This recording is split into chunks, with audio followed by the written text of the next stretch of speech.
सो hey guys, welcome back एक और नई वीडियो में। तो इस वीडियो में हम बात करने वाले हैं बिग बॉस 15 की। तो हे गुरु, हो जाओ शुरू।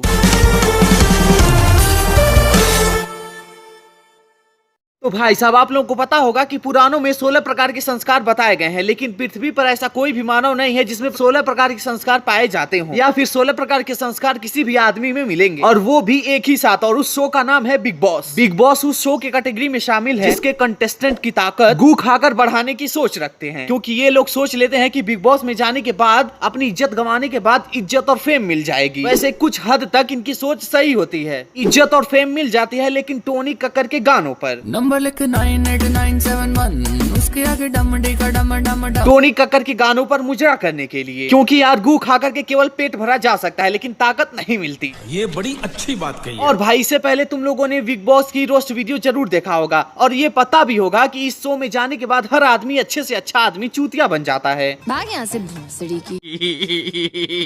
जिसका सीधा सा एग्जाम्पल है हमारे अकबर बिरबल के बिरबल जी। तो अकबर बिरबल के शो में हम लोगों को ज्ञान दिया करते थे, अब बिग बॉस में आकर के सलमान भाई को घाट दे रहे हैं। तुम लोग 2017-18 में बिग मैजिक चैनल देखा करते थे, उसमें अकबर बिरबल का शो आता था, ये वहीं पर चूतियापा करते थे। तुम वहां पर इन्हें जरूर देखे होगे। क्यों? क्योंकि ये बहुत ही पॉपुलर अकबर बिरबल शो में काम किया करते थे, जिसमें ये जीवन को बेहतर बनाने के लिए उपाय और तरीका बताया करते थे। और अब इन्हें बिग बॉस में आकर के गलत रास्ते पर चल करके लड़कियों से झगड़ा करना पड़ रहा है। वैसे लड़ने से याद आया कि बिग बॉस में सलमान भाई ने इसको होस्ट करने के लिए कितने पैसे लिए, क्या तुमको पता है? 350 करोड़ रुपए लिए हैं, बाकी ये रियल है। पर भाई साहब, 350 करोड़ रुपए इन जानवरों की देखभाल करने के लिए, इतना खर्चा इंडिया के ऑल वैक्सीनेशन करवाने में नहीं आता।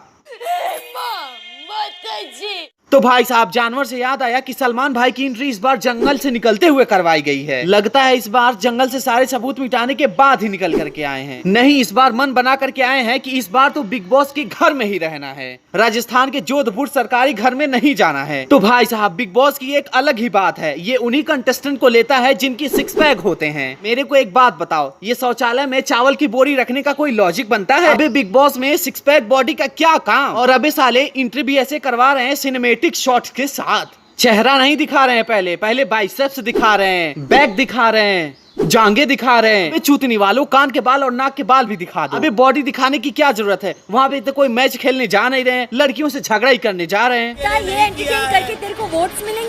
और भाई, इनके सिक्स अप बॉडी ने थारा भाई जोगिंदर के छाती पीटना बंद करवा दिया। तो खैर भाई साहब, जरा नजर मार लेते हैं इस साल के मजदूरों पर। तो सबसे पहले आती है शमिता शेट्टी। खैर, तुम लोग इसे जानते होगे या नहीं जानते होगे, इसका नाम मैंने केवल 3 ही बार सुना है। पहली बार जब कपिल शर्मा शो पर आई थी, और दूसरी बार जब इसके जीजा जी की फिल्म लीक हुई थी तो वो राज कुंद्रा साहब की, और तीसरी बार जब ये सीजन 15 में आई है। वैसे इसकी एक बात मुझे बहुत ही सही लगी है, क्योंकि इसकी टाइमिंग बहुत ही सही है। वैसे तुम लोगों को मालूम होगा कि ये बिग बॉस में एक बार पहले भी आई थी, क्योंकि उस समय इसके दीदी और राज कुंद्रा की शादी थी। फिर उसी टाइम पे वापस आई है, जबकि इसके दीदी और जीजा के तलाक के बारे में खबरें उड़ रही हैं, क्योंकि अभी इसकी इज्जत गंवाने के बाद पैसा कमाना तो बंद है, क्योंकि जीजा के पैसों पर तो छापा पड़ गया, और दीदी को केवल सुपर से ऊपर करने के लिए केवल है। और ऊपर से अपनी शमिता आंटी को 42 साल उम्र में जाने के बाद जब 25 साल की 56 छुरी ही दिखना है, तो उसके लिए मेकअप का भारी भरकम खर्चा तो चाहिए ना, जिसके लिए पैसे की जरूरत पड़ती है। तो खैर, बढ़ते हैं बिग बॉस के दूसरे कंटेस्टेंट की तरफ, जय भंसाली। अगर रियलिटी शो देखते होगे तो इनको वहाँ पर आंटियों पर तुम लाइन मारते हुए जरूर देखे होगे, क्योंकि वहाँ ये रियली में आंटियों पर, शादीशुदा आंटियों पर लाइन मारते हुए दिख ही जाएगा। लिटरली कहने के लिए तो ये बॉलीवुड का स्टार है, पर अभी एंकरिंग का काम कर रहा है। मैं इनसे पूछना चाहता हूँ कि बच्चों से बेइज्जती करवा कर सही चल रहा था तो ये बिग बॉस में आने की क्या जरूरत थी? खैर, अगले कंटेस्टेंट हैं 2 से 3 सिंगर। अब तुम लोग इन्हें जानते होगे या नहीं, लेकिन मैं तो बिल्कुल ही नहीं। इन लोगों के गाने तुम लोगों ने जरूर सुने होंगे। अब देखो यार, जिन लोगों को तुम भी नहीं जानते और मैं भी नहीं जानता, तो शो की टीआरपी खाक आएगी। तो खैर, तुम ही लोग बताओ कि उन्हें देखने का शौक किसको होगा, और वो भी स्पेशल टाइम निकाल कर। तो खैर, हम उन लोगों की बात नहीं करेंगे जिन्हें हम और तुम नहीं जानते। तो खैर, इस वीडियो में इतना ही। अगर वीडियो जरा सा भी इंटरटेनिंग लगा हो तो वीडियो को एक लाइक कम से कम कर दो यार। साथ ही साथ चैनल को सब्सक्राइब करके नोटिफिकेशन बेल भी ऑन कर लो, ताकि मैं नई वीडियो भेज सकूं। So this is the Anand, wish over and out. मिलते हैं नेक्स्ट वीडियो में किसी नए टॉपिक के साथ, तब तक के लिए जय हिंद।